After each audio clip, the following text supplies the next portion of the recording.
And slowed down.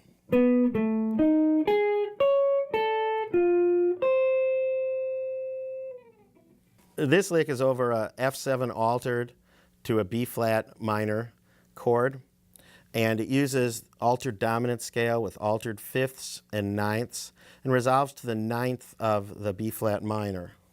So we've got flat 5 to 3 to 7, sharp 9, flat 13, 3, 1, and then the ninth of the B flat. And if you notice, the highest note is a D flat, and then we come back to the note right next to that, the C, when we resolve it. So we have, and you'll find this in a lot of jazz licks where there's a note and then you go to some lower notes and then that note resolves to a note that's nearby. And it almost creates the illusion of two voices going at once.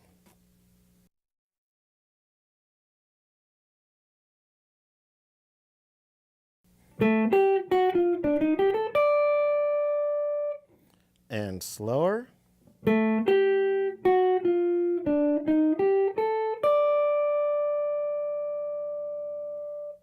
This lick is good on either an F ninth chord or an A minor 7 flat 5. And a lot of licks that you use on a dominant chord can be used on a half diminished chord based on the major third. Same thing with the chord voicings work that way. So if it's on an F chord, we end on the 13th. And if it's on an A minor 7 flat 5, we're ending on the 11th. So we have nice upper voicing chord tones that we're ending on. Nice curved shape to the line also.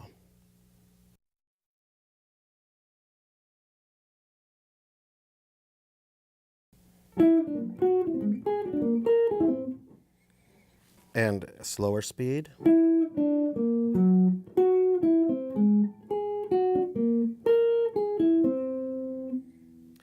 This lick is a whole tone scale lick, useful on the second chord of Take the A Train or the last chord of the bridge of All the Things You Are. It's a step progression. It goes up the whole tone scale. These kind of licks are really good on the whole tone because all the intervals are whole steps, so the licks can be fingered the same way. I played it with a sweep pick. You could also alternate pick it. A little more difficult, but good practice for alternate picking your arpeggios.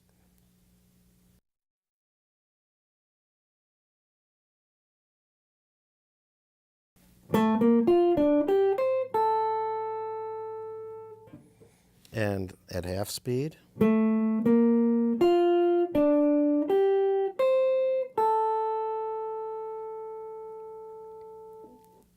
This lick is kind of pedestrian on a B flat major chord.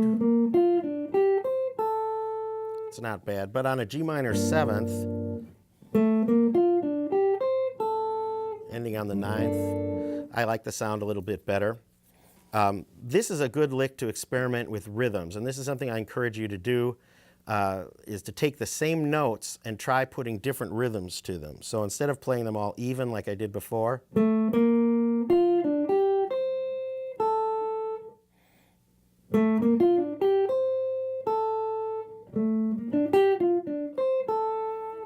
and you can mix them up a little bit and try to make your own thing out of them.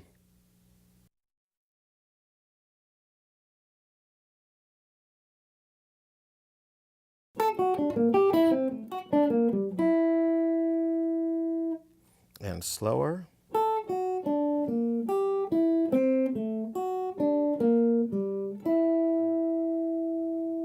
This lick is a step progression with an arpeggio walking down a melodic minor scale. And it works either on a G minor 6th or a C9 with a sharp 11.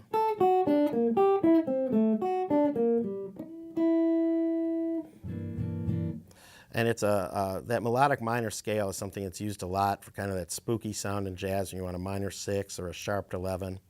It's a really good scale to get familiar with.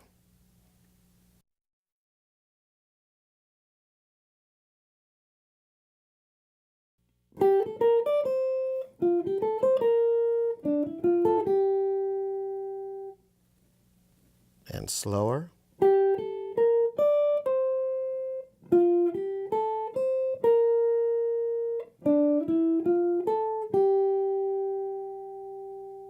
This lick is a step progression, works over something like Honeysuckle Rose, where you have a 2-5 that's repeating.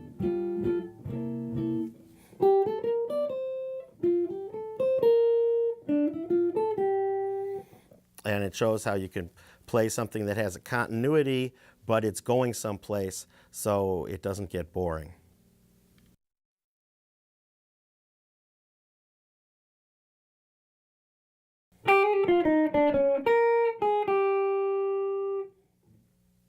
And slower.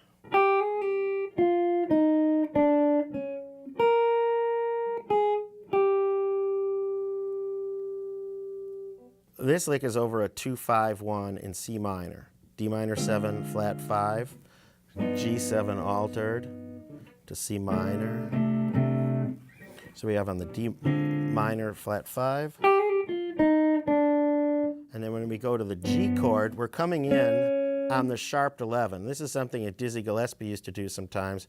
It's a really cool thing to try. And then we're skipping up to the sharp 9, flat 9, and resolving to the C on the 5th.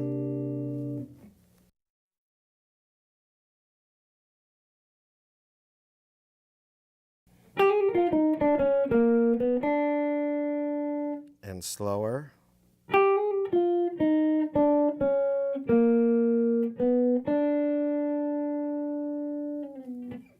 This is over a D minor 7 flat 5, G7 altered to C minor.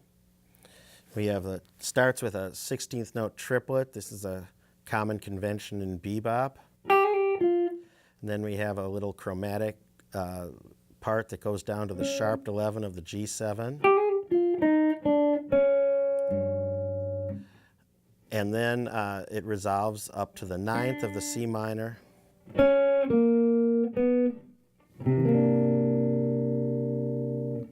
So coming in on those upper chord tones really gives it a jazzy sound.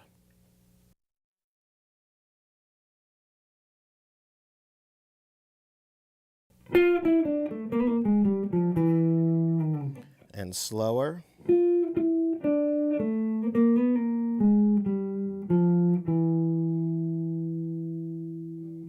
This is a 2-5-1 in C major. Starts off with a standard 3-2-1 on D minor, and then down to the 5th. And now we have a hammer and pull off with the altered 9ths of G7 down to the 3rd of C major.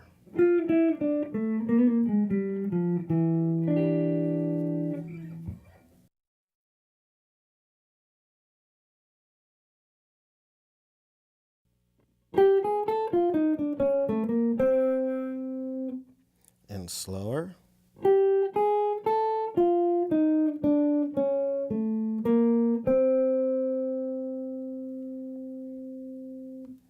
This lick is good on either a E flat 9 chord or a B flat minor 6th. Has a little chromatic passing tone. And another chromatic tone. And then we either end up on the 9th of B flat minor or the 13th of E flat. It has a nice curving shape and some arpeggiation going on in it.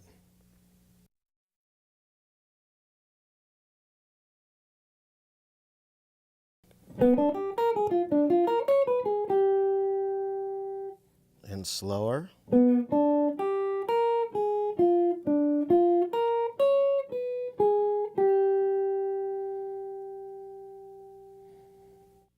In the altered dominant scale, there are triads, major triads and minor triads hiding, and this lick is a step progression based on a major triad and then the 6, 5, and 3 of a triad that's a tritone away. And then we take the whole thing and move it up a minor 3rd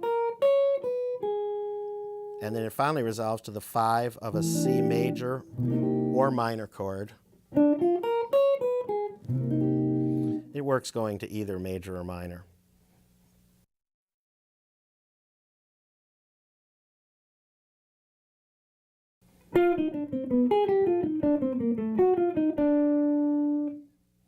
And slower.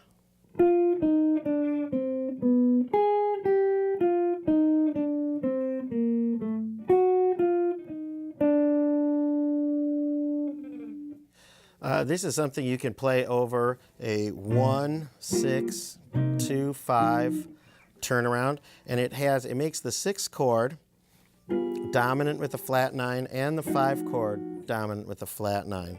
So there's our 1 chord. That's our 6 with the flat 9. That's our 2 chord. And there's our 5 with the flat 9. Down to the 3 of the 1 chord.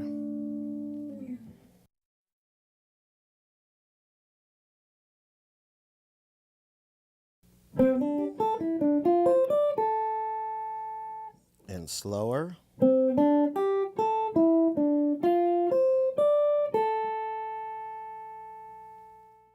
This lick is good over either a B flat major 7 or a D minor 7. And it shows how once you know where the notes are all over the neck, you can move around and follow your ear to find the notes that you want. So I can change position, and then I want to keep going up, so I just do it.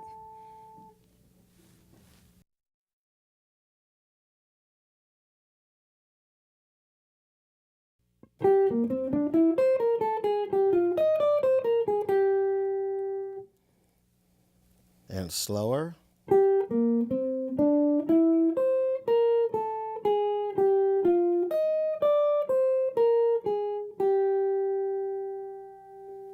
This lick is over a 1-6-2-5 in E flat, and it shows how by making an octave jump you can stay in the same register instead of going down like the chords kind of lead your ear to do. So instead of going at the end,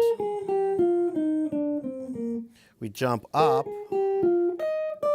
to the E flat, and it leads us right back to our starting note. So we stay in the same register. And this kind of octave displacement to keep in a register is very common in jazz lines.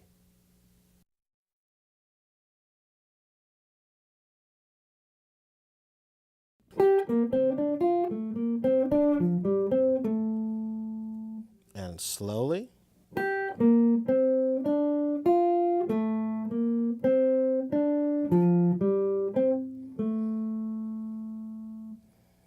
This lick will work over either a B flat major 7 or a C9 suspended. And the main thing when you're playing over a suspended chord is to not play the 3rd.